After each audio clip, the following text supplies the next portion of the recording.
कार्तिक के महीने में एक बेलपत्र, 3 शमी पत्र, बहुत ध्यान दीजिएगा। कार्तिक के महीने में एक बेलपत्र, 3 शमी पत्र।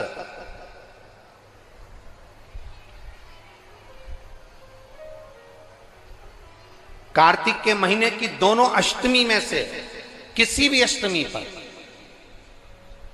चाहे उजाले की हो चाहे अंधेरे की, शुक्ल पक्ष की हो चाहे कृष्ण पक्ष की, एक बेलपत्र, 3 शमी पत्र।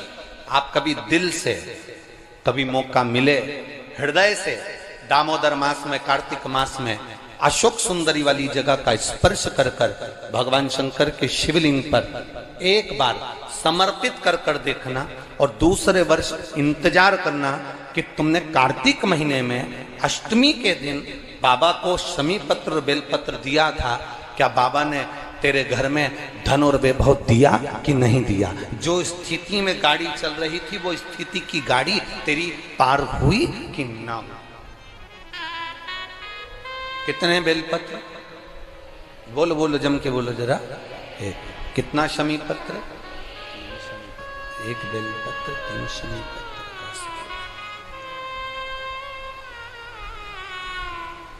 कभी स्मरण में लाइएगा।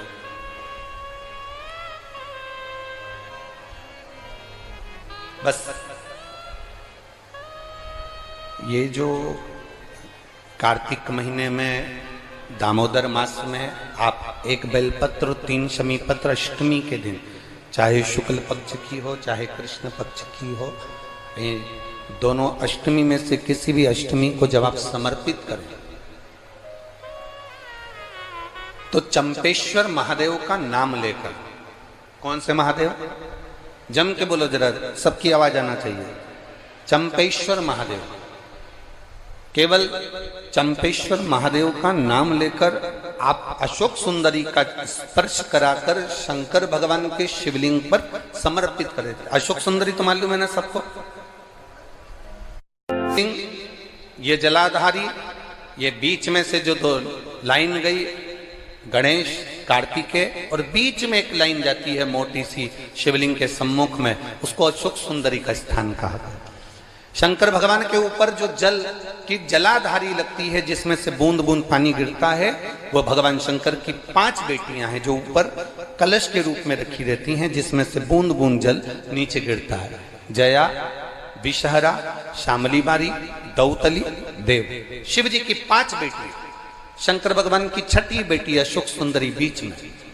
जब आप बेलपत्र 1, शमी पत्र 3, चंपेश्वर महादेव का नाम लेकर अशोक सुंदरी का स्पर्श कराकर भगवान शंकर को जब आप समर्पित करेंगे इस कार्तिक महीने में, दामोदर मास में, अष्टमी तिथि के दिन, चाहे वो शुक्ल पक्ष की हो चाहे वो कृष्ण पक्ष की हो, अष्टमी तिथि को अगर समर्पित करते हैं तो आप वर्ष भर में इंतजार कर कर जरूर बताना कि तुम साल भर पहले जितना कमाते थे, वर्ष भर पहले तुम जो व्यापार व्यवसाय कर रहे थे, साल भर से जो नौकरी के लिए प्रयास कर रहे थे, उसमें सफलता आपको अगले वर्ष की दामोदर मास आने से पहले मिली कि नहीं मिली, वो स्मरण आपके भीतर होना चाहिए।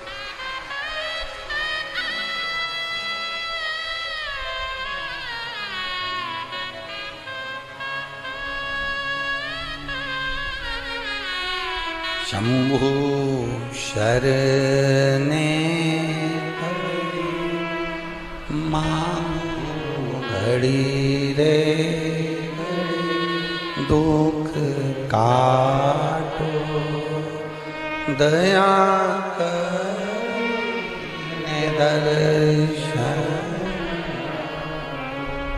आप दिल से उससे प्रार्थना करोगे तो वो दिल से दे देगा। महाराज, ईमान और जुबान 2 चीजें व्यक्ति की पक्की होना चाहिए। क्या क्या? बोलो, जम के बोलो। ईमान और दूसरी जुबान पक्की हो।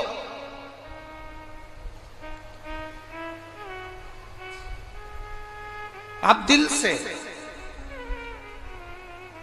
आप बाबा का भजन कर कर देखो, आप दिल से बाबा का स्मरण कर कर देखो। एक पत्र आया है,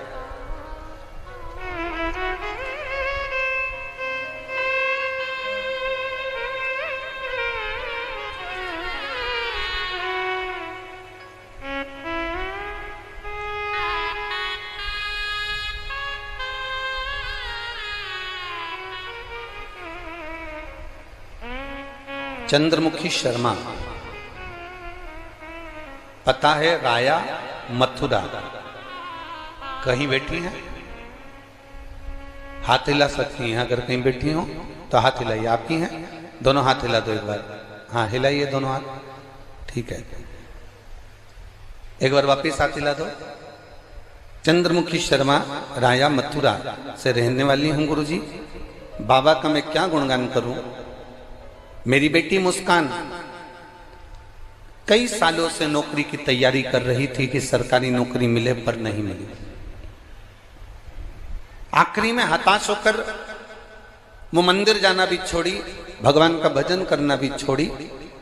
तब एक बार टीवी पर हमने कथा सुनी, और कथा सुनकर हमारी बेटी से कहा कि देख, वो महाराज सियोर वाला कहता है कि शिव जी को एक लोटा जल चढ़ाना चाहिए। मां, हम ब्रज की रज में रहते हैं, ठाकुर जी का भजन करते हैं, शिव को जल चढ़ाने का बाबा कह रहे हैं। मैंने अपनी बेटी से कहा, कृष्ण और शिव में कोई अंतर नहीं। कृष्ण जब तक नहीं मिलते जब तक शंकर की भक्ति ना हो, और शंकर जब तक नहीं मिलते जब तक कृष्ण की भक्ति ना हो। ये दोनों का मिलना सरल नहीं है। मैंने कहा, जब टीवी पर बाबा कह रहे हैं, सियोर वाला महाराज कह रहे हैं कि एक लोटा जल सारी समस्या का हल, तो जड़ा चढ़ाने में जाता क्या है। मां 7 वर्ष से नौकरी की तैयारी कर रही हूं पर नहीं मिली, तो मुझे नहीं लगता कि मिलेगी, पर तुम कहती हो तो मैं शंकर जी को जल चढ़ाना प्रारंभ करती हूँ। शिव जी को जल चढ़ाना चालू करा मेरी बेटी मुस्कान शर्मा ने। और बाबा का मैं क्या वर्णन करूं गुरुदेव। मेरी बेटी ने एग्जाम दिया और बाबा की कृपा से उसका इंडियन नेवी में हो गया। मैं बाबा को यहाँ प्रणाम करने के लिए आई हूँ। ये शिव तत्व है भक्ति, ओ घड़ी है शंभु। बैठिए बहन, हर हर महादेव। अर्थात शिव महापुराण की कथा कहती है, आपका विश्वास, आपकी भक्ति, आपकी दृढ़ता, आपका विचार जब दृढ़ नहीं होगा तब तक भगवान कैसे मिलेगा।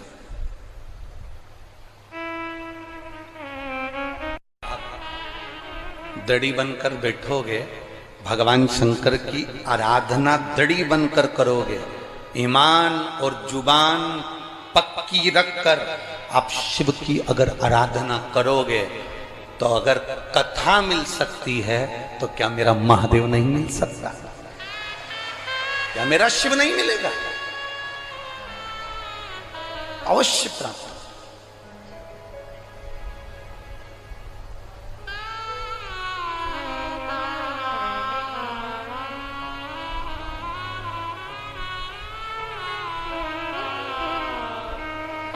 ब्रज की रज में लोग आते हैं तो पेड़ों में कान लगाकर सुनते हैं राधा का नाम मिल रहा है। ब्रज की रज में लोग आते हैं तो वृक्षों के कान लगाकर सुनते हैं कि बंसी की धुन मिल रही है।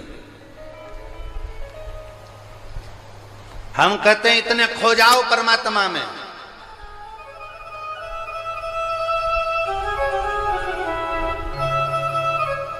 इतने खो जाओ परमात्मा में, इतने डूब जाओ भगवान में कि तुम्हें वृक्ष में कान लगाने की जरूरत ना पड़े।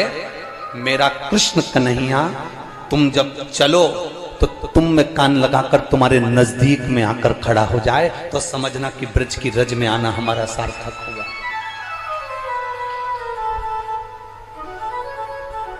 हमारा ब्रज की रज में आना सार्थक हुआ, तब समझिए आप।